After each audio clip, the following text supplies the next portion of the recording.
আর অর্জুন সিং এর লালার সঙ্গে যোগাযোগ আছে, নিয়মিত কয়লার টাকা নেয়। কিন্তু আমি কিন্তু বলতে আরম্ভ করি, আর ন্যাংটার নেই বাটপারের ভয়, আমি ন্যাংটা কিন্তু সবাইকে ন্যাংটা করতে যাবো না। জিয়ারুলের মতো 1000-এর বেশি লোককে আমি বিভিন্ন সংস্থায় প্রতিনিধি করে পাঠিয়েছি, কারণ যে ক্ষমতায় থাকে সরকারের সে পার্টি রেকমেন্ড করে, নাম পাঠাই আমরা। এখনো প্রায় 40টা ডিপার্টমেন্টের ডাইরেক্টর, চেয়ারম্যান আছেন আমাদের কর্মী বা আমাদের সাপোর্টার বা এই ধরনের বিশিষ্ট মানুষ যারা সমাজের, তারা রাজনীতিবিদও নন। সন্ময় ব্যানার্জিও এরকম একজন আছেন, কঙ্কন রেলের চেয়ারম্যান আছেন। তো তারা কেউ কেউ সাম্মানিক পান, কেউ কেউ সম্মানীয় সদস্য।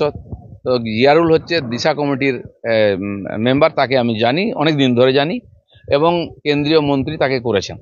সে কার সঙ্গে যুক্ত, কি যদি থাকে ইনলিগাল কাজে, তাকে শাস্তি পেতে হবে, আইন আছে। কিন্তু উনি কি করে জানলেন যে বারিক বিশ্বাসের সঙ্গে যোগাযোগ আছে? ওনারও কি বারিক বিশ্বাসের সঙ্গে যোগাযোগ আছে?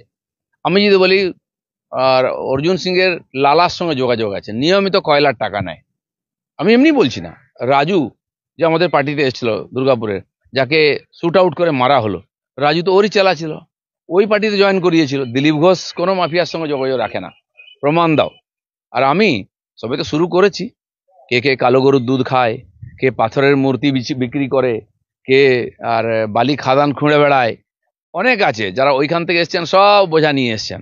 আমি জানি, বলি না, দরকার নেই, কিন্তু আমি কিন্তু বলতে আরম্ভ করি, আর ন্যাংটার নেই বাটপারের ভয়, আমি ন্যাংটা কিন্তু সবাইকে ন্যাংটা করতে যাবো।